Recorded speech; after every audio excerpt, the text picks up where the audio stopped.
voudrais juste dire quelques mots d'introduction avant que Marie Desplechin intervienne. D'abord pour la remercier énormément. Peut-être on peut l'applaudir tout de suite, ce sera fait.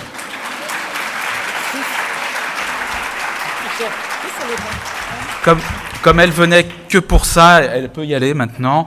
Non, mais c'est une assemblée bienveillante. Pour ceux qui comprennent pas bien pourquoi on a demandé à Marie Desplechin de venir témoigner, elle va vous l'expliquer, mais elle a été amie, elle a suivi une patiente atteinte d'une tumeur cérébrale qui était en fait un oligodendrogliome qui était promis à une survie de 8 ans, et elle va vous expliquer que finalement c'était beaucoup plus, et elle a souhaité l'accompagner, et elle va vous expliquer comment elle a vécu tout ça, et alors pourquoi, comme si c'était déjà pas assez compliqué là et c'est là, pourquoi venir parler des tumeurs cérébrales, parce que nous on se vit comme faisant des choses en tant que soignants qui sont très spéciales, très particulières, et ben il y a d'autres façons d'accompagner des maladies graves, et c'était un peu pour se décentrer un peu de ce qu'on fait au quotidien et pour y revenir très vite de toute façon. Donc merci beaucoup Marie, et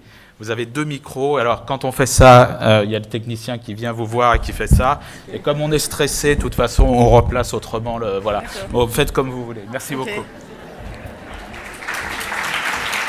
Merci. Oups. Bon, je ne vais pas être stressée. J'ai écrit donc un texte que je vais vous lire et dont j'espère qu'il aura des échos en vous. Donc, j'y vais.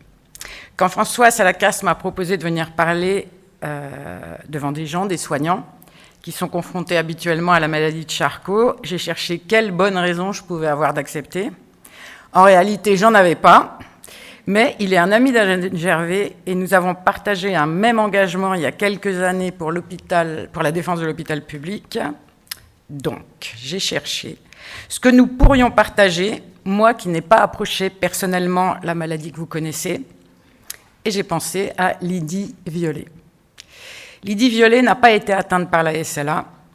À la suite d'une crise d'épilepsie qui l'a terrassée dans son bureau, on lui a découvert un oligodendrogliome, comme le disait François, une tumeur infiltrante au cerveau. Elle avait alors 39 ans.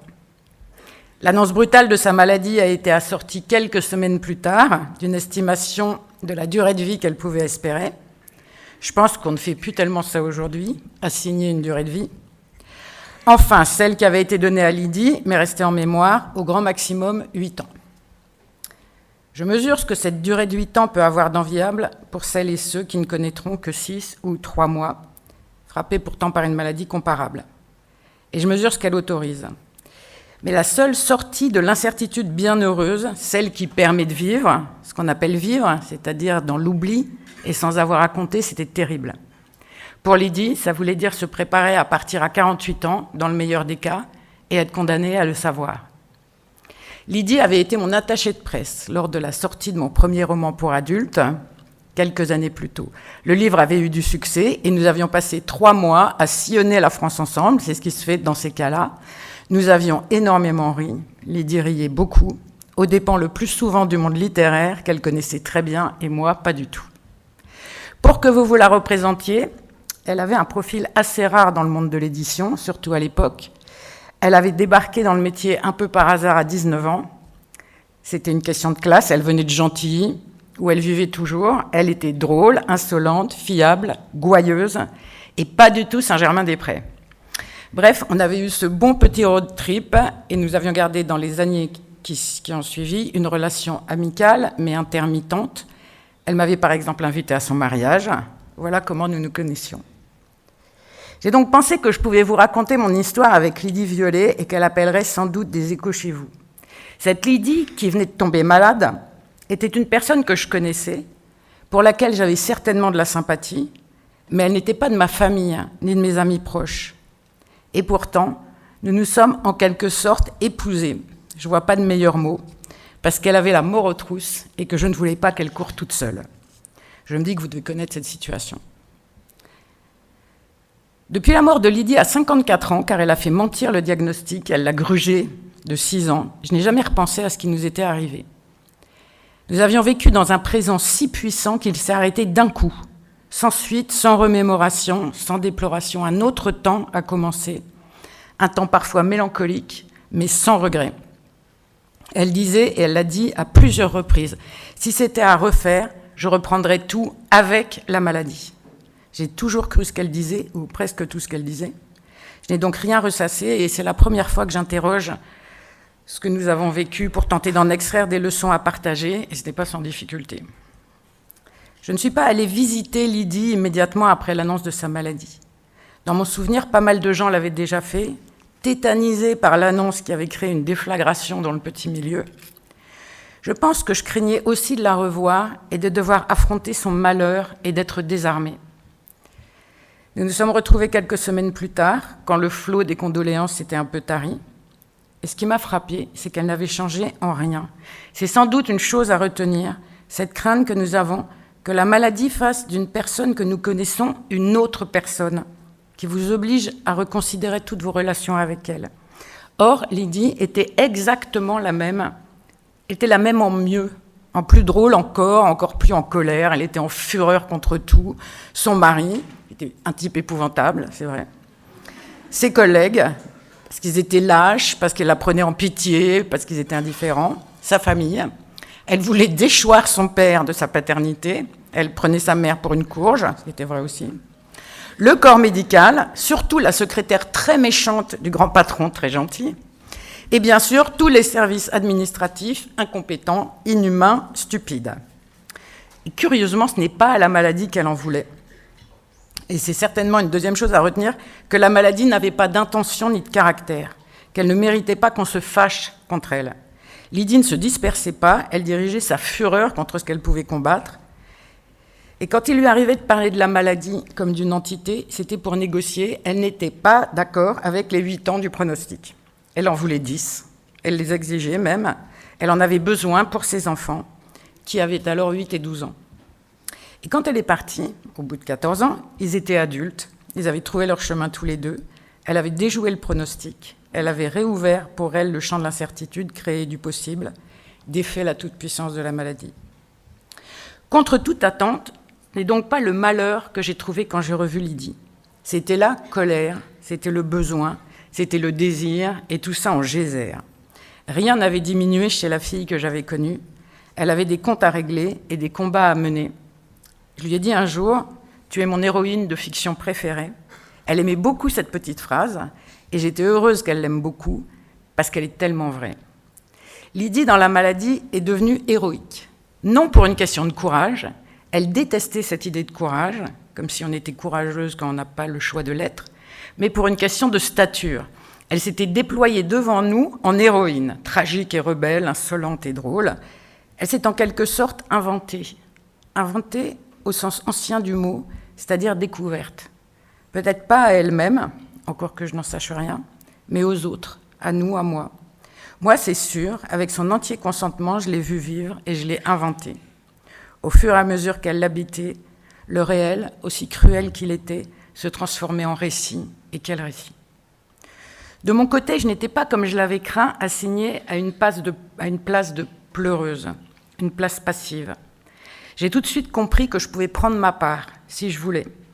Elle n'avait aucune envie de rester enfermée seule dans son destin.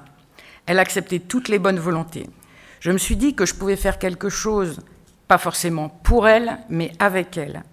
Et c'est encore une chose que je retiens, de faire n'importe quoi, mais faire, pour renvoyer le subir le plus loin possible et le plus longtemps possible. J'ai écrit plus tard, et c'est ce qui s'est passé, que je lui avais proposé que nous écrivions un livre ensemble. J'avais plusieurs raisons à cela. D'abord, écrire un livre, c'est un truc que j'avais déjà fait, qui me conférait de la légitimité et que je pouvais refaire. Et puis surtout, j'aimais sa voix. Nous avons, chacun de nous, une façon de parler singulière, comme un ADN, qui nous différencie de tous les autres et qui nous rend très reconnaissables. C'est une tonalité, un rythme, un lexique, des images et même une gestuelle qui peut être, selon les gens, décourageante, ennuyeuse, on en connaît tous, ou exaltante. La voix de Lydie méritait un livre, j'en étais sûre. Ce n'était pas sa maladie qu'il méritait, c'était la voix qui s'était révélée et qui engendrait le récit.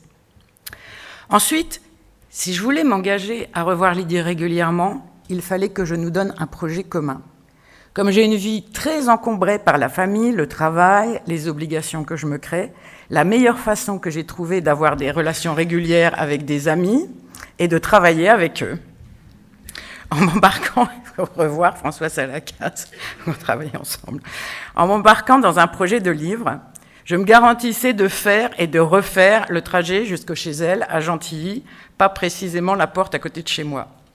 J'ai pu prendre pendant 4 ans, et sans me poser de questions, le RER B, avec un carnet que je sortais rarement et des pique-niques que j'étais parfois la seule à manger. Enfin, si écrire ne faisait pour moi qu'ajouter un projet à d'autres, cela représentait pour Lydie une porte de sortie dans le néant social où renvoie la maladie. Dans ce qu'elle me disait, j'entendais combien il est douloureux d'être privé de travailler, avec ce que travailler représente de construction, de projection et de relations humaines. Ne plus travailler, c'est être livré au seul projet de mourir. Donc, il fallait s'y remettre. À un livre, en l'occurrence, dont je serais à la fois maître d'œuvre et collègue. À travers le bouquin, nous allions reconstruire de la durée, de la perspective, des attentes et peut-être des déceptions.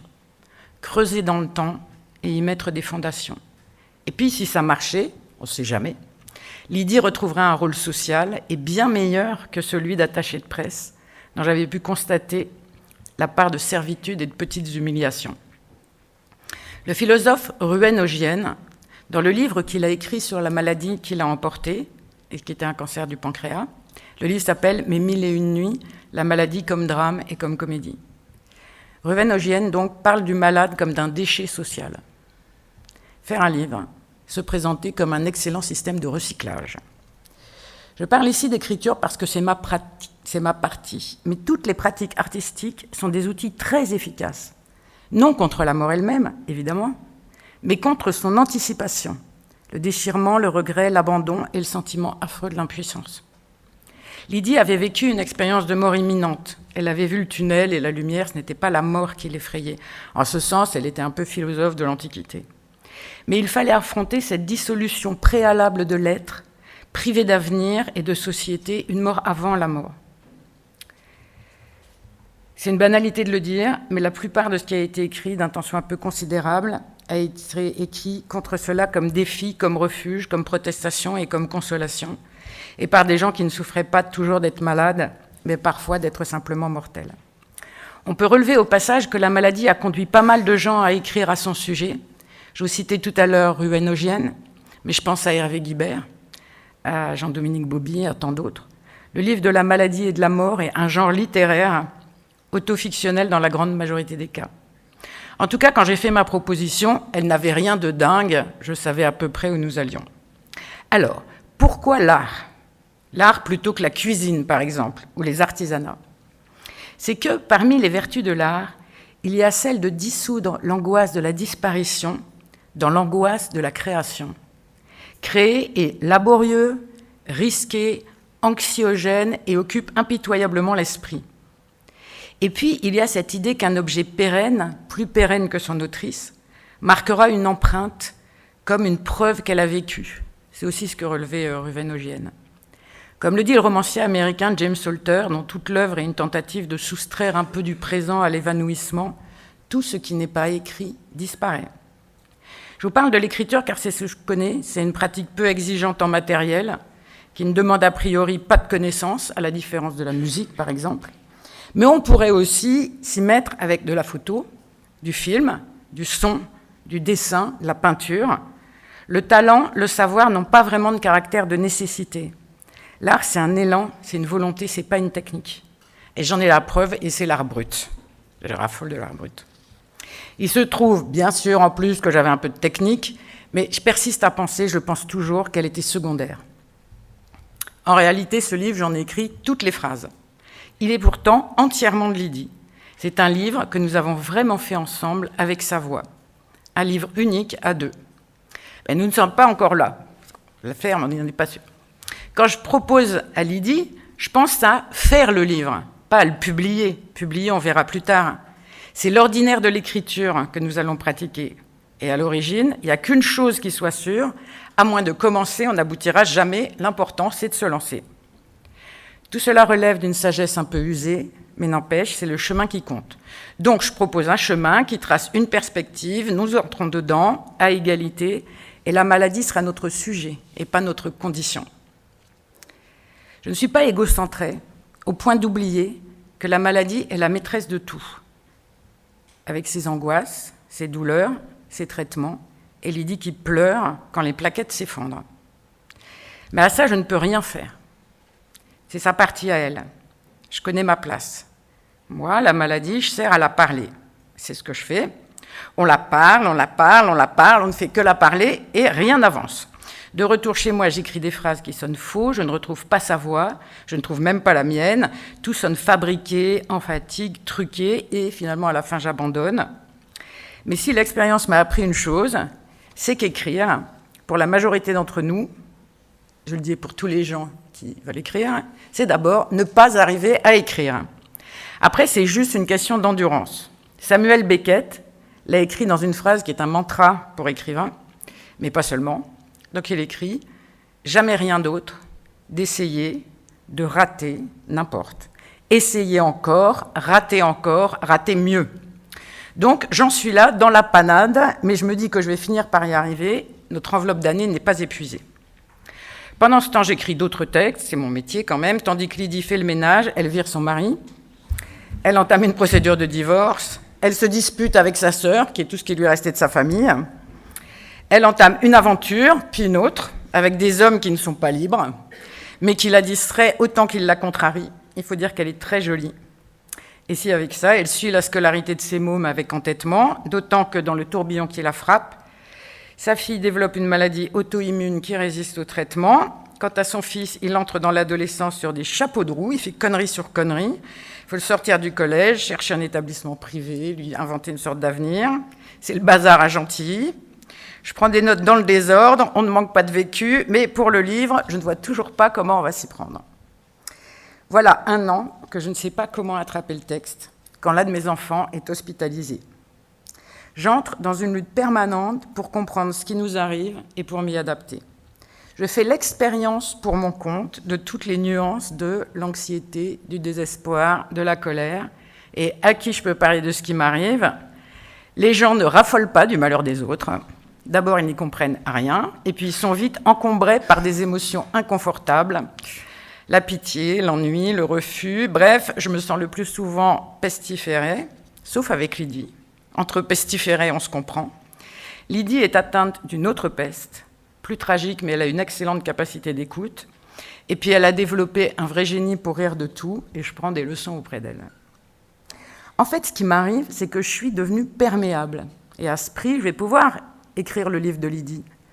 Ce que je ne saurais jamais écrire et que je n'ai jamais écrit pour mon propre compte, je vais le mettre en mots à la première personne pour une autre. Je vais m'abriter dans le récit de Lydie. Je vais m'y reposer. Tout ce que nous partageons, les conversations, les aventures, les confidences, les émotions, m'apparaît d'un coup clairement comme une série de séquences et non plus comme un flux torrentiel de données. J'écris de temps à autre de petits tableaux que je vais lire et corriger à Gentilly, et bout à bout, ça commence à avoir de l'allure. Cette perméabilité, cette confusion qui se sont établies entre nous ont probablement fait le charme de ce texte très court, fidèle et doublement fidèle. Elles ont créé l'espace pour que d'autres y trouvent leur place. Puisqu'on était déjà 2, il y avait largement de l'espace pour d'autres. Après que nous avons trié et discuté tous les fragments, j'ai séquestré Lydie 1 semaine à la campagne qu'elle haïssait, pour relire le tout une dernière fois. Elle ne cessait de râler contre la nature, les insectes, l'ennui, le manque de café-restaurant. Elle ne pensait qu'à fuguer pour rejoindre la ville. Et Toulouse, on ne pourrait pas aller à Toulouse. N'empêche, à la fin, c'était fait. Le texte a été envoyé à l'éditeur, dans la maison où elle avait commencé sa carrière, et il a été publié quelques mois plus tard. 4 ans avaient passé et la sortie a été enivrante. Nous avons échangé les rôles que nous tenions l'une et l'autre des années plus tôt. Elle était devenue l'autrice, et moi l'attachée de presse. Je l'ai accompagnée à la télévision, à la radio, dans les librairies, sur les salons. Elle était tétanisée de trac, et moi j'étais très sûre d'elle. Le tour triomphal a duré plus de 3 mois, et franchement c'était merveilleux. Les gens l'ont adorée. Elle s'est trouvée un nouveau fiancé, libraire et marié, comme de juste, et nous avons énormément rigolé. Pour célébrer le succès, l'éditeur Jean-Marc Roberts a organisé pour nous une fête mémorable dans une boîte du 6e arrondissement. Il n'était pas notre éditeur, mais il travaillait au Seuil quand Lydie avait débuté. Alors, par mémoire et par amitié, et puisque notre éditeur n'était pas fichu de le faire, il a invité ses amis et les nôtres et il nous a fait danser toute la nuit. Et quelques années plus tard, Jean-Marc est mort et nous avons suivi toutes les deux son enterrement au cimetière du Montparnasse. Jean-Marc Roberts, qui était solaire et si vivant. C'est avec la sortie de ce livre, il me semble, que se coalise autour de Lydie un groupe d'amis qui seront jusqu'au bout des alliés. Il comprend des anciens collègues, dont il faut signaler qu'ils sont tous du secteur commercial et aucun du secteur éditorial, un jeune auteur qu'elle a défendu, son compagnon, une journaliste littéraire, 2 couples de mes amis, un copain de Gentilly qui a ouvert sa boîte de services informatiques. Enfin, c'est une assemblée hétéroclite qui fonctionne par cooptation. On se retrouve pour dîner, pour partir en vacances, pour amuser le quotidien, et peu à peu, pour l'accompagner à tous les examens qui peuvent générer de l'inquiétude. Le groupe est souple, on entre, on sort comme on veut, et peu à peu, ces gens qui ne se connaissaient pas se mettent à fonctionner comme une guilde constituée autour d'eux et pour Lydie. À partir de la constitution de cet essaim, elle n'est jamais seule. Le groupe est un bloc protecteur qui se forme autour d'elle selon la nécessité. On se téléphone, on se mêle, il y a toujours quelqu'un qui peut y aller, s'en charger. Il nous arrive de partir à 5 en voiture pour la Salpêtrière. On se déplace à l'hôpital comme on part en pique-nique. Je connais toutes les buvettes et tous les restos alentours. Je me dis qu'en cas de malheur, il est bon d'être nombreux, d'être divers et d'avoir envie d'être heureux. 4 ans ont passé. Et c'est là que Lydie, ayant supporté vaillamment les chimiothérapies, publié un livre et accessoirement reçu un prix Médicis-CC, décide de quitter la France pour s'installer en Espagne. Elle n'est pas censée le faire, pas du tout, c'est interdit. Mais qui ira vérifier ? Elle rentrera pour les examens et vivra au soleil le temps qui, pense-t-elle, lui reste à vivre. Elle ne parle pas un mot d'espagnol, mais elle a une copine à Alicante, elle se débrouillera. Bref, elle trouve un appartement à Valence et part s'installer avec ses 2 enfants. À sa fille qui s'est plainte un jour de ne pas vivre au soleil au bord de la mer et qui voulait monter à cheval, elle offre le kit complet. Ses enfants sont inscrits au lycée français, Lydie apprend l'espagnol, se fait des copines et se trouve un amant, évidemment, marié. Et moi, je fais un voyage à Valence, un seul, pour le Nouvel An, pas du tout Valence. Je préfère voir Lydie à Paris, où elle rentre fréquemment pour faire ses examens, et où nous organisons de grandes retrouvailles de la Guilde, que nous baptisons les Lydie's Party. Nous y parlons de l'Espagne, mais aussi de la maladie, de la mort. Et alors, c'est toujours avec une joie enivrée. Nous partageons un sentiment très puissant de bonheur. Nous sommes ensemble et nous faisons rempart. C'est illusoire, bien sûr, mais il y a quelque chose comme de l'éternité dans cette illusion. Quand Lydie revient vivre à Paris, quelques années plus tard encore, c'est que le mal a regagné du terrain. Il n'est plus question d'habiter loin des hôpitaux, des médecins, des centres d'examen. Elle doit accepter de faire une radiothérapie. C'est un passage qui la terrifie. Pour contrer la peur, il faut absolument trouver quelque chose à faire. Je sais qu'elle aimerait que nous écrivions un autre livre, mais j'en suis incapable. Ce qui pouvait être dit a été dit et ne peut être redit. Nous avons pondu un autre texte, une préface au beau livre d'un jeune Suédois qui documente son cancer, mais ce n'est pas un projet suffisant. Alors, je lui propose de faire de la radio. C'est synchrone avec son traitement. Et justement, je viens de réaliser 3 épisodes pour une célèbre émission de reportage sur France Culture qui s'appelle « Les pieds sur terre ». Sonia, la productrice, me prête un Nagra pour enregistrer. Je ne sais pas si vous voyez ce que c'est qu'un Nagra. Machin très lourd, noir, avec un micro, voilà. Tout le monde préfère un Zoom, mais ils sont hyper conservateurs, le Nagra. Et nous voilà, avec le Nagra, à traîner dans la Salpêtrière, à passer une URM, à essayer des perruques, à dîner avec la Guilde, à traverser Paris en taxi. Je ne suis pas très forte en technique, il y a d'énormes ratés et quelques réussites. On sauve des moments, on sauve des voix, on sauve ce qu'on peut sauver. Les réalisatrices qui montent les sons à la Maison de la Radio font de la dentelle pour aboutir aux 5 épisodes d'une demi-heure qui seront intitulés « L'été de Lydie » et diffusés sur les ondes. Sonia organise une fête chez elle pour célébrer l'événement avec tous les participants. La critique est bonne, les retours des auditeurs émus, encore gagné. À cet endroit, je me rends compte que je n'ai pas encore touché un mot de celles et ceux qui sont là, dans la trame, depuis le premier instant. Le premier médecin qui lui fait l'annonce de sa maladie, ce jour terrible, où elle est emmenée à Bélan, l'annonciateur, qu'elle consultera jusqu'à la fin. Le grand professeur qui suit de son bureau à la salpêtrière l'évolution de sa petite malade et de sa maladie. Le radiologue dont les clichés documentent cette évolution et à qui il revient de commenter devant nous les images qu'il vient de découvrir. L'infirmière de l'hôpital qui connaît ses enfants, qui écoute ses protestations et qui ne perd jamais son calme apaisant. La psychologue, sa douceur des reins, son inépuisable empathie. Et le danseur indien, un cadeau de l'hôpital, dont l'atelier bienfaisant sera un jour fermé faute de crédit. C'est bien la seule fois que je suis allée danser dans un groupe, je vous dis. Tous ces gens sont aussi différents que l'on peut l'être les uns des autres. Mais c'est leur différence même qui est à la source de la force qu'ils insufflent. Ils sont conventionnels ou extravagants, extravertis, introvertis, empathiques ou distants. Mais il faut tout ce nuancier humain pour s'y retrouver, pour poser les questions, évaluer le mal, garder la confiance, partager la crainte, affronter la peine. Qu'ils le veuillent ou non, ils sont tous entrés dans nos vies, ils font partie de la famille, nous les connaissons par leur nom, leur prénom pour les femmes, nous commentons les visites, nous partageons les comptes rendus, nous parlons d'eux comme des personnages de la famille, ils existent comme des sortes de cousins. Je ne sais pas ce que professe la déontologie, la bonne pratique, mais on n'y serait pas arrivé sans la certitude qu'ils étaient de son côté, qu'ils étaient absolument avec elle.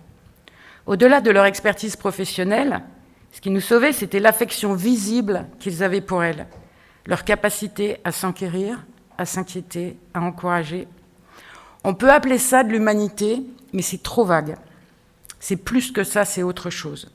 J'ai cherché le mot juste, j'ai pas trouvé. Il reste à trouver. Et puis, Lydie va moins bien, elle rouspète toujours, mais elle rigole beaucoup moins. Sa fille a obtenu son bac. Elle est admise dans une bonne école à Toulouse. Son fils, lui aussi, est enfin bachelier.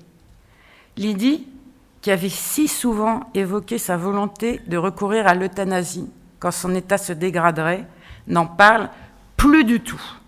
Bientôt, quand il deviendra difficile de voir, pénible de marcher, je tenterai d'amener le sujet sur le tapis. Ben, elle n'entend pas, ou elle élude.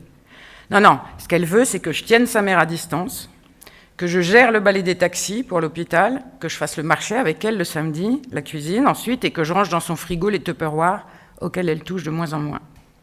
On dirait qu'elle ne s'est pas défendue si longtemps pour se rendre maintenant.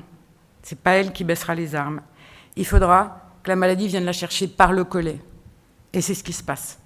Son état se dégrade encore de mois en mois. Et je garderai en tête que tous les gens qui disent qu'ils veulent mourir le jour où ne veulent pas tous mourir quand le jour est là. C'est ce que m'avait assuré le neurologue qui avait reçu Lydie à Bélan le jour de sa première hospitalisation et qui l'avait suivie ensuite avec régularité. « Tu verras », m'avait-il dit, « tu verras ». Ben, j'ai vu. Lydie est désormais suivie à Gustave-Roussy et hospitalisée à domicile. Elle perd son autonomie à vitesse grand V. Dans la petite maison de Gentilly, il faut désormais se relayer sans cesse. Julien nous a conçu un planning informatique pour tracer les visites à l'hôpital et les présences à la maison. Je relis les séries de mails que nous nous envoyons ailleurs. Tout y est noté et partagé. Par chance, nous avons de nouveaux amis dans le groupe, la psychologue de la salpêtrière, Agnès, et la présence des enfants, qui force l'admiration. Lydie jure qu'elle veut mourir chez elle, certainement pas à l'hôpital, elle le répète, mais elle oublie, elle confond, elle s'éloigne, elle ne voit presque plus, et maintenant c'est la parole qui se barre, elle tombe. Je suis pendue au téléphone avec la responsable de santé-service, j'ai une chance folle, elle est sympa. Je suis devenue un peu aide-soignante, un peu assistante sociale, un peu animatrice de groupe. Je n'ai pas le temps de réfléchir à ce qui nous arrive, et c'est tant mieux. C'est une chose étrange à penser, de perdre quelqu'un de son vivant. Et puis c'est la fin. À nouveau, nous sommes en été. L'étain, l'essaim, est posé sur une pelouse, sous un arbre, en face du bâtiment Mazarin, où Lydie est couchée, inconsciente. On s'y donne rendez-vous. Rien ne se passe comme elle l'avait imaginé. D'abord, elle est à l'hôpital, elle qui s'était jurée de mourir chez elle, mais c'est encore. Cet hôpital, à force, est devenu un peu chez nous. On peut avoir confiance, on les connaît. Non, ce qui ne va pas, c'est que la famille est revenue. Très bien pour la sœur avec qui elle s'était réconciliée quelques mois plus tôt. La mère qui allait écarter, ma foi, la pauvre, bien sûr. Mais le père, qu'elle haïssait et qui affecte maintenant des airs de patriarche, quelle escroquerie. On voit même revenir l'ex-mari. Dieu merci, elle est dans le coma. Nous passons tour à tour dans sa chambre, tenir sa main, chuchoter des mots à son oreille. 3 jours, puis une après-midi, et Marido, l'infirmière, convoque sa fille. Il n'y a plus rien à tenter. Lydie s'éteint. L'essaim abandonne son squat sur la pelouse, reprend son vélo, son métro, son scooter. Il n'y aura pas de fête grandiose, pas de crémation au Père-Lachaise, pas de liste spectaculaire d'invités, comme nous l'avions si souvent scénarisé. Est-ce que c'est grave ? Non, c'est pas grave, c'est comme ça. Le meilleur reste d'avoir rêvé ensemble. Tout le temps que nous aurons gagné, tout le temps que nous avons farci d'éternel présent, ce temps est à nous. C'est une chose intéressante à penser, ce qui reste aux vivants, quand ils ont accompagné celle d'entre eux qui meurt en premier. Il leur reste l'amitié qu'ils ont soudée entre eux et dont ils se sont prouvé la fiabilité. Il leur reste la fierté d'avoir été présents, celle de n'avoir pas failli. C'est un cadeau qu'elle nous fait, et un cadeau que nous nous sommes fait à nous-mêmes, à l'idée que nous nous faisons de nous-mêmes. Le jour de la crémation, dans une zone du sud de Paris, tandis que la famille déjeune dans un restaurant de Gentilly, nous filons au supermarché acheter de quoi organiser une dernière fête chez le copain de Gentilly dans son jardin. Nous sommes peut-être une trentaine, c'est une fête qui lui ressemble, une fête joyeuse et arrosée. Quand enfin nous sommes au cimetière pour l'enterrement de l'urne, à côté de la famille compassée, nous avons déjà dit au revoir.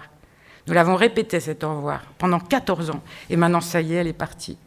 Si c'est injuste, ce n'est pas triste. Nous avons été heureux et notre bonheur, nous l'avons fabriqué. J'ai parfois dit, plus tard, qu'être auprès de Lydie, c'était apprendre à mourir. C'est idiot. Rien ni personne n'enseigne la mort, ça n'a pas de sens. Si j'ai appris quelque chose, c'est plutôt sur la vie, sur la meilleure manière de la vivre. Et encore, je le savais peut-être déjà. Rien appris alors, mais vraiment vécu. Quand Lydie le proposait, de ça je suis sûre. Je souhaite que personne n'ait à se confronter au malheur, mais s'il advient, ce sentiment d'intensité, lui, je le souhaite à tout le monde.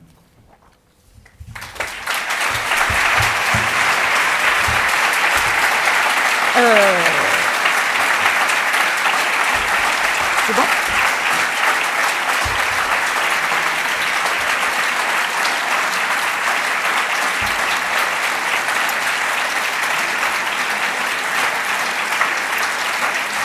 C'est bon ? Bon, je vous remercie de m'avoir écouté parce que j'ai bien conscience que c'est une histoire qui est personnelle et j'imagine, voilà, enfin je ne peux pas imaginer d'ailleurs, hein, je sais où, avec qui, comment vous travaillez et tout, et si on a pu partager quelque chose, j'en suis vraiment très touchée.